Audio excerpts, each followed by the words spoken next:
Have you got a presentation coming up that you're starting to panic about? Here's a tip that hopefully will help. Think about what your audience want to get out of that presentation.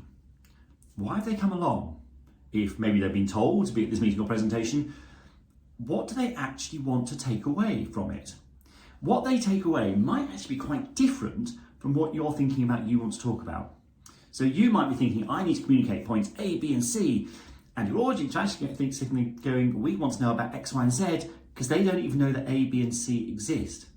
That doesn't mean to say that you're not going to talk about A, B, and C, that's clearly important, but you also need to address X, Y, and Z, and you're probably going to start with X, Y, and Z, because once people are satisfied they know what that's about, then they're going to be much more open to listening to the new stuff. Think about what's in it for them.